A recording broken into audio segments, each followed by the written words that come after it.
একটি রাজনৈতিক দলের প্রতীক হল তাদের পরিচিতি, তাদের শনাক্তকরণ চিহ্ন। সেই দল নির্বাচন কমিশনে নিবন্ধিত হোক বা না হোক, তবে নিবন্ধিত দলের ক্ষেত্রে তা নির্বাচনী প্রতীক হিসেবে ব্যবহৃত হয়, যা সহজেই তাদের সমর্থকরা এবং ভোটাররা চিনতে পারে। একজন স্বতন্ত্র প্রার্থী বা রাজনৈতিক দলকে নির্বাচনী ব্যালটে ব্যবহারের জন্য একটি প্রতীক বরাদ্দ করা হয়। ধরে নেই বাংলাদেশে ১৫০টির মতো রাজনৈতিক দল আছে। এর মধ্যে প্রায় ৫০টির মতো নির্বাচন কমিশনে নিবন্ধিত, এবং প্রতিটা নিবন্ধিত দলের জন্য প্রতীক বরাদ্দ থাকে। তারা যখনই বাংলাদেশের যে কোনো নির্বাচনে অংশগ্রহণ করবে, তারা সেই প্রতীক নিয়ে নির্বাচন করবে।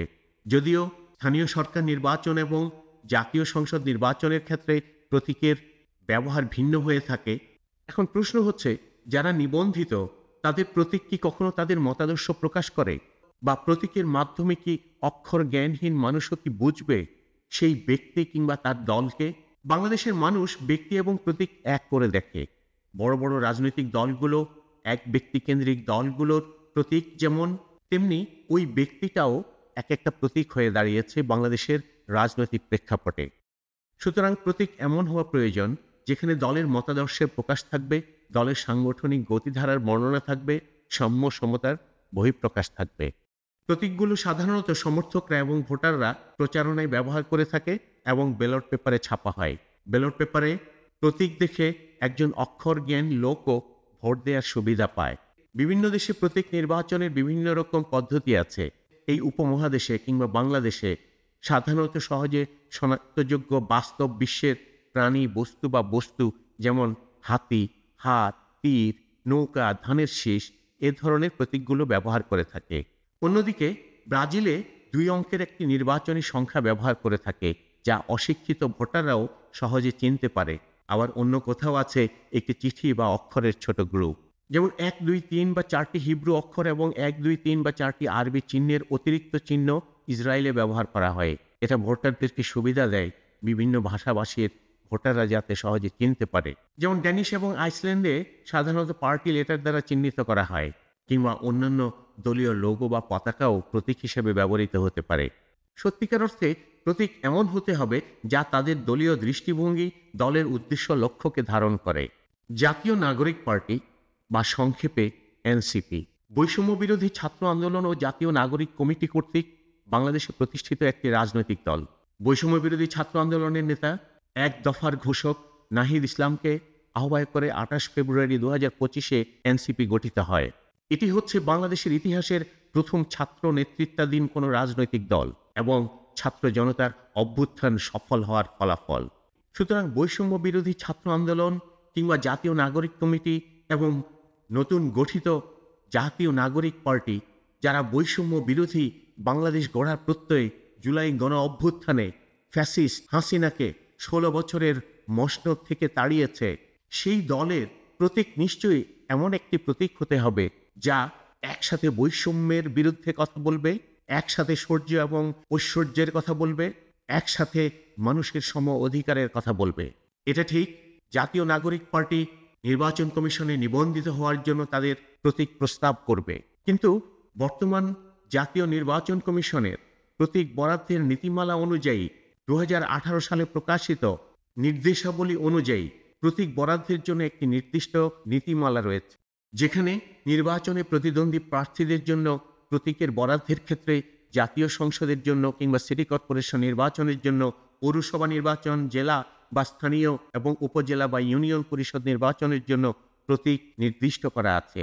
প্রতীক ব্যবহারের নির্দেশাবলীতে যেটা বলা হয়েছে, বাংলাদেশের জাতীয় সংসদের জন্য নির্ধারিত যে প্রতীকগুলো রয়েছে প্রায় 70-71টির মতো, সেই প্রতীকগুলো থেকে নিবন্ধিত 49টি দল 49টি প্রতীক নির্ধারিত করেছেন। এখন প্রশ্ন হচ্ছে, যদি কোনো নতুন রাজনৈতিক দল নির্বাচন কমিশনে নিবন্ধিত হয়ে নতুন প্রতীকের জন্য আবেদন করে থাকে, তাহলে সেটা কি নির্বাচন কমিশন বর্তমান সংস্কার পদ্ধতির মাধ্যমে এটা কি মুক্ত করে দেবেন এবং পরবর্তীতে তাদের প্রস্তাবিত 2 বা 3টি প্রতীক থেকে ওই দলটির বিপরীতে একটি মাত্র প্রতীক বরাদ্দ করবেন? আমরা তো নির্দিষ্ট প্রতীকের মধ্যে সীমাবদ্ধ থাকতে চাই না। আমরা তো চাই এরকম কোনো প্রতীক নিয়ে আসুক, এমন কোনো প্রতীক চলে আসুক যা হচ্ছে ওই রাজনৈতিক দলের বাংলাদেশের গণমানুষের কথা বলবে। বর্তমান নির্বাচন কমিশনের প্রতীক বিষয়ক নির্দেশনাবলীতে বলা আছে, যদি কোনো অতিরিক্ত প্রতীকের তালিকা সংশ্লিষ্ট বিধিমালায় নির্ধারিত হয় এবং সময়ে এগুলো পরিবর্তন হতে পারে। নির্বাচনে প্রতিদ্বন্দ্বী প্রার্থীদের অনুকূল বরাদ্দের জন্য অতিরিক্ত প্রতীকের প্রয়োজন হলে নির্বাচন কমিশন সচিবালয়কে পূর্বেই অবহিত করতে হবে এবং সংশ্লিষ্ট নির্বাচনের বিধিমালার তফসিলে নির্ধারিত প্রতীকসমূহ বরাদ্দ করে নিঃশেষ করার পর রিটার্নিং অফিসারকে অতিরিক্ত প্রতীক বরাদ্দের কাজে হাত দিতে হবে। অর্থাৎ জাতীয় সংসদ নির্বাচনের জন্য নির্দিষ্ট ৭১টি প্রতীকের মধ্যে ৪৯টি প্রতীক রাজনৈতিক দলগুলো তাদের নামে নির্দিষ্টকরণ করেছে এবং বাকি প্রতীকগুলো থেকে যদি নতুন দলগুলোর কোনো প্রতীক পছন্দ না হয়ে থাকে কিংবা সেই প্রতীক তাদের মতাদর্শের মধ্যে এবং তাদের আদর্শ চিন্তা চেতনার সাথে সামিল না হয়, তাহলে একটি নতুন দল নতুন প্রতীক প্রস্তাব করতে পারবে এবং নির্বাচন কমিশন বিবেচনা সাপেক্ষে এবং উক্ত প্রতীকের ব্যবহার যোগ্যতা নিয়ে উক্ত দলকে ওই প্রতীকটি বরাদ্দ করতে পারে। আমরা দেখেছি এখানে ৭১টি প্রতীকের মধ্যে জাতীয় সংসদের জন্য যতগুলো প্রতীক আছে তার মধ্যে এখানে ৬৪টি বর্ণনা করা আছে ২০১৮ সালের নির্দেশনাবলীতে এবং এর মধ্যে প্রায় ৪৯টির মতো প্রতীক বরাদ্দ হয়ে গেছে। বিভিন্ন নির্বাচনের জন্য বিভিন্ন রকম প্রতীক বরাদ্দের কথা বলা হয়েছে, যেমন সিটি কর্পোরেশন নির্বাচনের জন্য বেশিরভাগ ক্ষেত্রেই দলীয় নিবন্ধিত প্রতীক সিটি কর্পোরেশন নির্বাচনের প্রতীক হিসাবেও ব্যবহৃত হচ্ছে, কিন্তু স্থানীয় সরকার নির্বাচনের ক্ষেত্রে উক্ত প্রতীকের ক্ষেত্রে হয়তো ভিন্নতা আসছে। একজন স্বতন্ত্র প্রার্থী একটি নির্দিষ্ট প্রতীক নিয়ে বিভিন্ন আসনে বিভিন্ন ইউনিয়ন পরিষদ থেকে নির্বাচন করতে পারবেন। আমরা যদি নবগঠিত এনসিপি বা জাতীয় নাগরিক পার্টির প্রতীক নিয়ে কথা বলি, উক্ত দলটি বাংলাদেশে বৈষম্যহীন ভবিষ্যৎ গড়ার প্রত্যয়ে গঠিত। সুতরাং তাদের প্রস্তাবিত প্রতীকগুলোর মধ্যে সেই বৈষম্যের, স্বাধীনতার এবং মুক্তিকামী জনতার চাওয়া পাওয়ার প্রতিফলন ঘটবে, এটাই প্রত্যাশা। উক্ত দলটির লক্ষ্য এবং উদ্দেশ্য বিবেচনায় আমরা নিম্নোক্ত প্রতীকগুলো প্রস্তাব করছি। যেহেতু বৈষম্য বিরোধী ছাত্র আন্দোলন এবং পরবর্তীতে জাতীয় নাগরিক পার্টি বাংলাদেশে মুক্তির স্বাদ দিচ্ছে, স্বাধীনতার স্বাদ দিচ্ছে, সুতরাং যদি একটি প্রতীক এরকম হয় উড়ন্ত চিল, যেটি হচ্ছে স্বাধীনতার প্রতীক, ঐশ্বর্যের প্রতীক, দৃঢ়তার প্রতীক, উড়ন্ত চিল হয়তো একটি প্রতীক হতে পারে। একইভাবে দীপশিখা, ফ্লেম অফ হোপ, আশা আকাঙ্ক্ষা, ভবিষ্যতের মানুষের স্বপ্ন, ভবিষ্যতের মানুষের চাওয়া পাওয়া পূরণের যে আকাঙ্ক্ষা জাতীয় নাগরিক পার্টির মধ্যে, সেক্ষেত্রে দীপশিখা প্রতীক হয়ে উঠতে পারে। আরেকটি প্রতীক হতে পারে দোয়েল। দোয়েল বাংলাদেশের জাতীয় পাখি। বাংলাদেশের গ্রামীণ অঞ্চলে খুব ভোরবেলায় শান্তশিষ্টভাবে দোয়েল পাখির কলকাকলি মানুষকে বিমোহিত করে। যেমনটি আমরা জাতীয় নাগরিক পার্টির কাছ থেকে তাদের কর্মকাণ্ড, তাদের কর্মপদ্ধতি, মানুষের প্রতি যে দায়বদ্ধতা, সেখান থেকে দোয়েল একটি প্রতীক হয়ে উঠতে পারে। আমাদের প্রস্তাবিত আরেকটি প্রতীক হচ্ছে রকেট। রকেট একটি গতিশীল যন্ত্র। পৃথিবী যেভাবে এগিয়ে চলেছে বাধাহীনভাবে, নির্ভীকভাবে, রকেট একটি উল্লেখযোগ্য প্রতীক হতে পারে যে কোনো নতুন মুক্তিকামী মানুষের জন্য, দ্রুততার সাথে মানুষকে লক্ষ্যে পৌঁছে দেওয়ার জন্য।